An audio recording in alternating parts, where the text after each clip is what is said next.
ఆ సినిమా తీస్తున్నప్పుడు ఆ రోజుల్లో నేను పడ్డ కష్టాలు కానీ ఎవరికైనా చెప్తే నమ్మరు అనమాట. ఎలాంటి కష్టం పడ్డారు అంటే?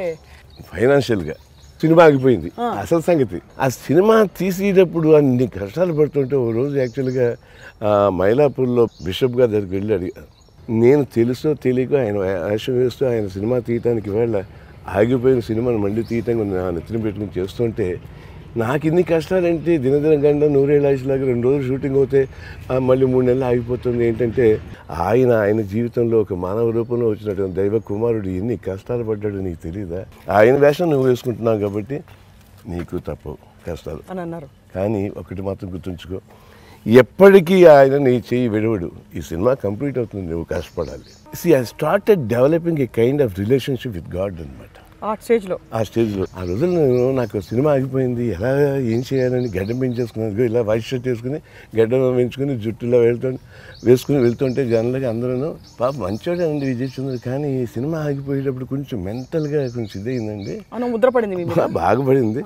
యాక్చువల్గా మీకు చెప్పాలంటే సర్కార్ ఎక్స్ప్రెస్ నుంచి ఎవరైనా సరే నేను మార్నింగ్ టీ నగర్ వెళ్ళిపోయేవాడిని. ప్రొడ్యూసర్లు వస్తారు, ఆర్టిస్టులు వస్తారని చెప్పేటప్పటికి ఎవరైనా ప్రొడ్యూసర్ రాకపోతాడా, మీరే కదా విజయ్ చంద్రని అడగపోతాడా అనుకునేవాడిని.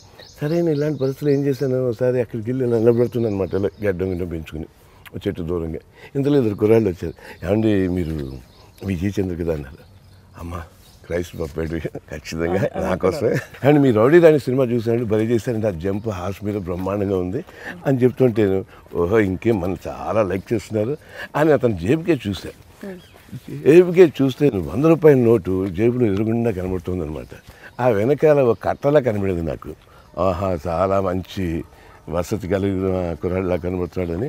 ఏం సంగతులు అంటే ఏం లేదు సినిమా తీస్తున్నానయ్యా, కొంచెం నాకు క్యాష్ కావాలన్నా. వాళ్ళు మామూలుగా చెప్పండి సార్ అన్న, నాకు ఒక 5 లక్షలు కావాలి అన్న. కాఫీ డబ్బులు లేవు, కొంచెం ఒక 2-3 రూపాయలు ఇస్తావా అడిగేసారు. అడిగి తెల్లమోహన్ వేశారు వాళ్ళిద్దరు. సార్ మేము విజయవాడ నుంచి వస్తున్నామండి, ఇంట్లో చెప్పుకుని ఇద్దరు వచ్చేసండి, 600 రూపాయలు ఉన్నాయండి, మీరు కష్టాల్లో ఉన్నట్టున్నారు, కావాలంటే 300 తీసుకోండి అన్నారు. రకరకాలుగా అందరి దగ్గర అప్పులు చేస్తాను, అన్ని రకాలుగా ఎవరెవరు ఇవ్వగలుగుతారో అప్పుగా ఇచ్చారు తప్ప నాకు ఎవరు ఇది. ఎంత అప్పు చేసి ఉంటారు ఏమన్నా గుర్తుందా? అంటే ఇప్పుడు నాకు దగ్గర 10-15 లక్షల దాకా అప్పు చేశానండి. అసలు నాకెందుకు ఈ కష్టాలు? ఎంతో కోట్లు సంపాదించినటువంటి క్రిస్టియన్స్ ఉన్నారు, వాళ్ళకి చెప్పకుండా నన్ను పట్టుకున్నావేంటయ్యా, దెయ్యం పట్టుకున్నట్టని.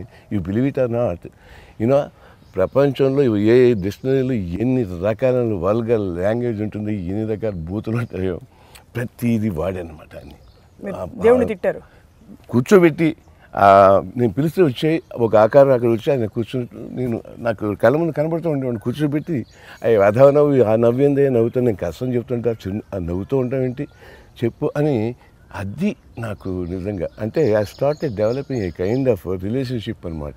అప్పుడు మళ్ళీ ఏడవటం, ఏం చేయనయ్యా బయట ఏమన్నా నేను పిచ్చోడు అనుకుంటున్నారు ఆఖరికి నీ వల్ల, నీ సినిమా తీయటం వల్ల అని. ఇదిగో చూడు నా దగ్గర 2,000 ఉన్నాయి, ఎందుకంటే నేను లేవు, నేను షూటింగ్ చేయాలి, నేను వెళ్తున్నా. నాకు తెలిసిన విద్యలో ఏంటంటే అప్పుడప్పుడు సరదాగా ప్యాక్ ఆడుకునేవాడిని. ఇప్పుడు నేను ప్యాక్ ఆడతా, ఏం డబ్బు వస్తుంది లేదా పోతుంది అనుకో, ఇంక నేను అసలు సినిమా గురించి పట్టించుకోను, ఏమి చేయను, నీ ఇష్టం, నేను సినిమాలో యాక్ట్ చేయను అని చెప్పి నవ్వేవాడు.